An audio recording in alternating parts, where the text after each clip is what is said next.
É, Boa tarde, meu nome é Marcos e eu vou estar agora introduzindo nosso trabalho de refração da luz. O nosso grupo é formado por Guilherme Loriato, Gabriela Cipriano, Henrique Fernandes, eu, Marcos Antônio, Pedro Campos e Ruth, com o nosso professor e orientador Wilson. Bem, a refração da luz é um fenômeno óptico que ocorre quando a luz ela sofre ela muda de um meio de propagação para o outro, em que ela sofre perca de velocidade, normalmente, e outros efeitos. E a principal diferença entre ela e a reflexão é que a reflexão ocorre quando a luz retorna ao meio de origem, após atingir uma superfície. Enquanto a refração, ela muda de direção e perde velocidade ao passar para um meio diferente. E eu tenho dois exemplos aqui no dia a dia. Agora vamos seguir com os próximos tópicos. Bom, agora que já foi feita uma introdução, eu vou estar falando um pouco sobre o conceito físico da refração. A refração da luz, ela é um fenômeno óptico que vai acontecer quando a luz vai passar de um meio para outro, e por isso vai estar causando uma mudança de direção. Um exemplo muito simples de quando nós iremos ver isso é quando colocamos um canudo dentro de um copo d'água. E se você reparar, ele vai estar quebrado ou torto. Isso vai acontecer porque a luz passou de um meio para o outro, no caso, do ar para a água. Fisicamente falando, a refração vai acontecer porque a velocidade da luz ela vai mudar conforme o meio que ela está. E a luz, ela tende a se mover mais rápido em meio menos denso, no caso, no meu exemplo, como no ar. E ela vai andar mais devagar em meio mais denso, como a água. E quando a velocidade da luz muda, o raio de luz também vai mudar de direção. Ou seja, e esse desvio depende da densidade óptica de cada meio, e que vai ser descrito pela lei de Snell, que logo mais tarde vai ser descrita pelo meu colega Pedro Campos. E também, como você pode ver na imagem 2 que eu mostrei, o raio de incidência e o raio refratado, quanto maior for o índice de refração do meio 2, mais o raio refratado vai se aproximar da normal. Porém, se o meio um tiver um índice de refração maior, o raio refratado vai se distanciar da normal. E também existe um caso especial, que é chamado o ângulo limite. E ele vai acontecer quando o raio refratado forma exatamente 90 graus com o normal. Ou seja, ele sai rasante à superfície.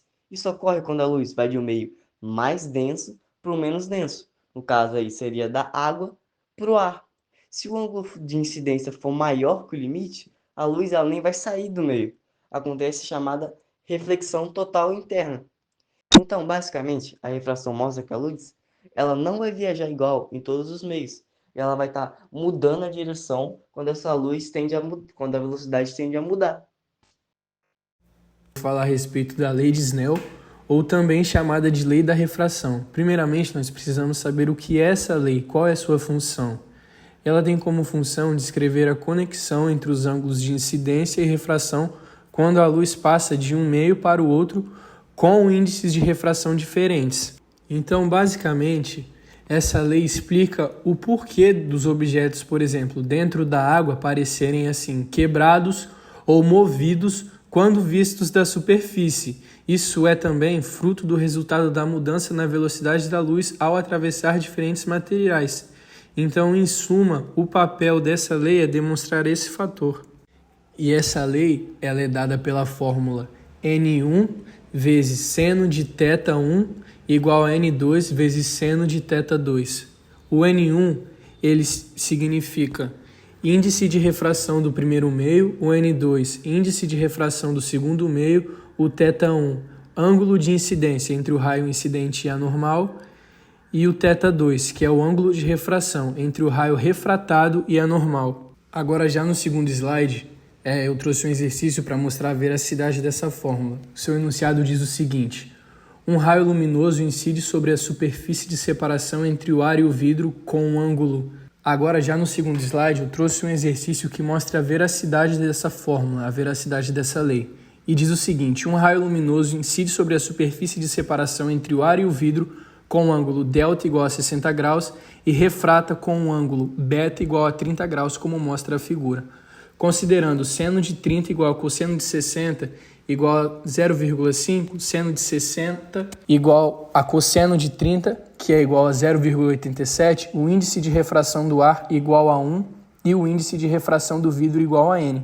Então, o valor de n é igual a... Aqui ao lado eu trouxe a resolução do exercício que foi dado e eu espero que tenha ficado claro a todos a respeito da lei de Snell. índices de refração. O índice de refração é a medida de quanto a luz ela se propaga mais rapidamente ou mais lentamente em um outro meio que não o vácuo. Ela é representada pela letra N. A fórmula diz que N, que é o índice de refração, ele é feito pela razão entre a velocidade da luz no vácuo dividido pela velocidade da luz no meio da qual ela está se propagando agora. Onde C, que é a velocidade da luz no vácuo, é aproximadamente 3 vezes 10 a oitava. Então, se a velocidade da luz no vácuo está sendo dividida do meio do qual você quer calcular o índice, então, quanto maior o índice, mais lentamente a luz vai se propagar. Eu trouxe aqui também uma lista de materiais e o índice de refração neles. Normalmente o índice é maior ou igual a 1, mas é possível que seja menor do que 1, mas em meios bem controlados e bem raros. Boa tarde, galera. Eu vou sair um pouco desse pessoal aí que tá falando de número, de teoria em si, vou para algo mais diário, entendeu? Uma explicaçãozinha que cada um vai entender. Mas precisa entrar na história comigo. Ó, lá de manhãzinha, sua mãe pede pra você ir comprar pão. Aí, como você é um bom filho, você vai lá comprar pão, né? Após uma chuvinha, sabe aquela que dá de manhã? Então, aí você tá indo lá comprar pão. Aí você vê o arco-íris no céu, né? Aí, tipo, você fica pensando, pô, como é possível luz no céu, tá ligado? Tipo, tá pintado, mano. Vem aqui a explicação na tua mesa agora, assim, ó. De comida, a explicação mastigada pra você. Ó, após uma chuva, normalmente, fica várias gotículas de água presentes no ar. Nisso, a luz solar, ela incide nessas gotículas, ou seja, a luz solar, que por sua essência, ela é branca, e lembrando que uma luz branca, ela tem a presença de todas as cores, ela vai adentrar na gotícula de água, né? Todas as gotículas, no caso, são milhares, milhões talvez. Ela vai adentrar na gotícula e vai sofrer de reflexão, mas principalmente refração, que é o que vai dar todo esse efeito. Nisso que ela adentrar na gota de água, cada cor vai reagir de uma forma diferente ao meio, porque tem uma onda diferente. Então ela vai reagir, umas vão inclinar mais, outras vão inclinar um pouco menos, tem todo um efeito, todo um estudo mostrando isso. Não vai dar para adentrar agora, mas enfim. Isso vai mostrar a diferença no final de altura entre elas, entende? Como cada cor reage de forma diferente ao entrar na gotícula, ela vai também ser refletida e refracionada de forma diferente. É por isso que cada cor fica numa altura, e é assim a explicação do arco-íris. Ao adentrar a luz solar, ao adentrar na gota de água presente no ar, ela sofre de refração. Então, pessoal, agora a gente vai falar um pouquinho sobre aplicações no nosso cotidiano. O primeiro exemplo seria as lentes de contato de óculos, né?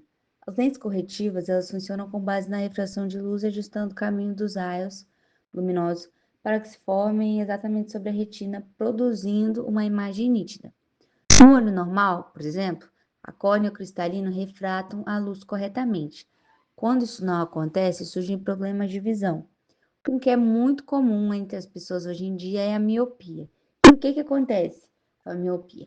A luz foca antes da retina, então utiliza-se uma lente divergente para tentar corrigir o problema. A hipermetropia, a luz foca atrás da retina, então usa-se lente convergente. E no astigmatismo, a luz é refratada de modo irregular, então usa-se uma lente cilíndrica. Essas lentes, elas são capazes de corrigir a direção dos raios de luz, garantindo uma visão nítida em diferentes instâncias.